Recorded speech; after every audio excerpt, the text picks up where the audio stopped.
দুজনকে গ্রেপ্তার করা হয়েছে এবং তাদেরকে ইতিমধ্যে নিয়ে আসা হচ্ছে এনআইএ দপ্তরে এবং সরাসরি আমরা দেখলাম যে গাড়িটি কলকাতায় যখন এসে পৌঁছায় সামনের কাচ সম্পূর্ণ ভেঙে গিয়েছে এবং তার সঙ্গে এক অভিযুক্তকে ওই গাড়িতে করে নিয়ে আসা হচ্ছে এবং আরও একটি গাড়িতে যেখানে সেন্ট্রাল ফোর্স ছিল সেই সেন্ট্রাল ফোর্সের গাড়িও ইতিমধ্যে এসে পৌঁছেছে।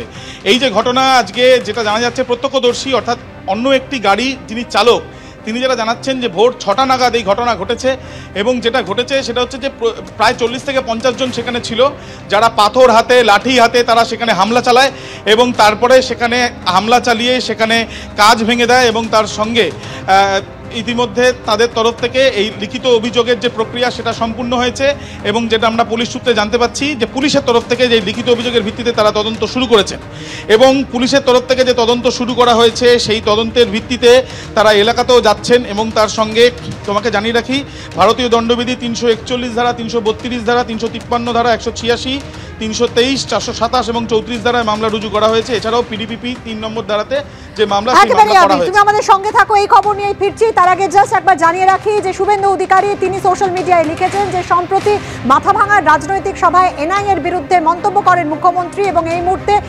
নিয়ন্ত্রণে নির্বাচন কমিশনের হাতে থাকলেও রাজ্যে আইন শৃঙ্খলা ভেঙে পড়েছে এবং সেই কারণে আজকে এভাবে এনআইএর ওপর হামলা। পুরো বিষয়টি ঘটেছে হচ্ছে মমতা বন্দ্যোপাধ্যায়ের নির্দেশে এবং তার অনুপ্রেরণায় এবং স্থানীয় মানুষ না, এরা মানে চিহ্নিত তৃণমূল নেতা তৃণমূল কর্মী এবং যেভাবে একের পর এক কেন্দ্রীয় এজেন্সির উপর আক্রমণ হচ্ছে পশ্চিমবঙ্গকে মাঝে মাঝে আমাদের মনে হচ্ছে যে আফগানিস্তানে পরিণত হয়ে গেছে এবং আমার মনে হয় কেন্দ্র সরকারকে এবং কেন্দ্রীয় এজেন্সিগুলোকে এবং বিচার ব্যবস্থাকে খুব তাড়াতাড়ি হস্তক্ষেপ করা উচিত, নচেত পশ্চিমবঙ্গ আগামী দিনে ভারতবর্ষের অঙ্গরাজ্য থাকবে না সেটা নিয়ে কিন্তু প্রশ্ন উঠে যাচ্ছে এবং বারবার দেশবিরোধী শক্তির সাথে তৃণমূল কংগ্রেসের কিন্তু নাম জড়িয়ে যাচ্ছে।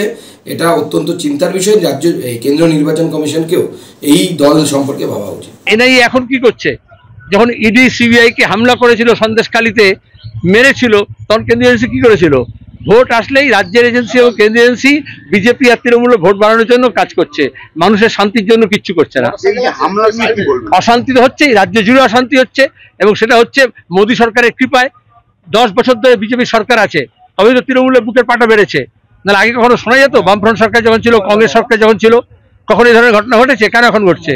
মোদী আর দিদি দুজনে মিলে লুট করছে, ইলেকট্রাল বন্ডে বোঝা গেছে, আর ভোটের সময় তামাশা করছে।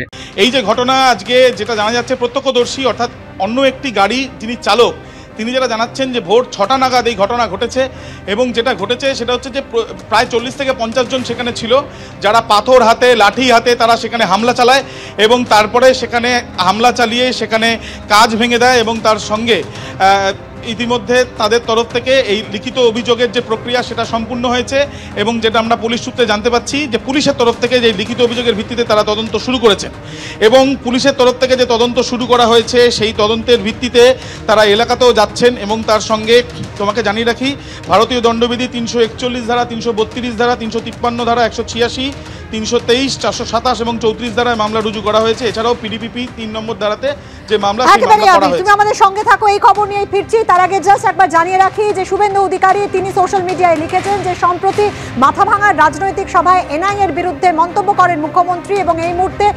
নিয়ন্ত্রণে নির্বাচন কমিশনের হাতে থাকলেও রাজ্যে আইন শৃঙ্খলা ভেঙে পড়েছে এবং সেই কারণে আজকে এভাবে এনআইএর ওপর হামলা।